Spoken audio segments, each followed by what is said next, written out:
వృత్తిపరమైన సమస్యలు పరిష్కరించాలని డిమాండ్ చేస్తూ పెద్దపల్లి జిల్లా కలెక్టరేట్ వద్ద గౌడ సంఘాలు ఆందోళనకు దిగాయి. పాలకుర్తి మండలం రానాపూర్, కన్నాల, లక్ష్మీపూర్ గ్రామాలకు చెందిన గౌడ కులస్తులు నిరసన వ్యక్తం చేశారు. తమ జీవనాధారమైన తాటి, ఈత వనాన్ని అధికారులు సోలార్ ప్రాజెక్టు కోసం నేలమట్టం చేస్తున్నారని ఆరోపించారు. తరతరాలుగా కుల వృత్తిని నమ్ముకొని జీవిస్తున్న తమకు అన్యాయం చేస్తున్నారని ఆవేదన వ్యక్తం చేశారు. రాత్రి వేళలో ఎన్టీపీసీ అధికారులు ఎలాంటి సమాచారం లేకుండా సోలార్ ప్రాజెక్టు పేరుతో ఈత, తాటి చెట్లను నేలమట్టం చేస్తున్నారని మండిపడ్డారు.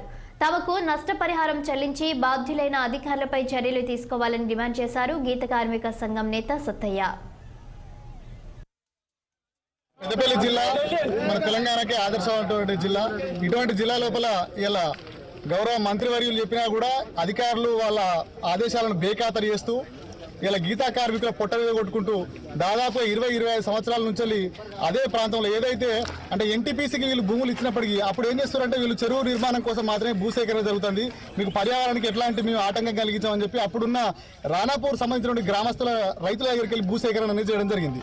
తద్వారా అప్పటి నుంచి వాళ్ళు ఏం చేస్తున్నారంటే ఆ ప్రాంతంలో ఈత చెట్లు ప్రత్యక్షంగా ఇప్పుడు కూడా మనం ఆన్ ఫీల్డ్ చూస్తే క్షేత్రస్థాయిలో చూసినట్టయితే ఈ రోజు కూడా అదే గ్రామానికి సంబంధించినటువంటి గీతా కార్మికులు అక్కడ తాళ్ళు ఈదురు గీసుకుంటా వాళ్ళు జీవనోపాధి పొందడం జరుగుతుంది. మరి ఈ క్రమం లోపల జరిగినటువంటి ఒక దుర్మార్గమైన చర్య ఏంటంటే ఆ ప్రాంతానికి సంబంధం అంటే కొన్ని గ్రామాలు అక్కడికి లేచిపోయినాయి, అక్కడ జెన్యూన్ గా వాళ్ళకు కాంపెన్సేషన్ ఇవ్వాలి. అదేవిధంగా దానికి సంబంధం లేకుండా అక్కడ లేనటువంటి విలేజెస్ కూడా ఇవాళ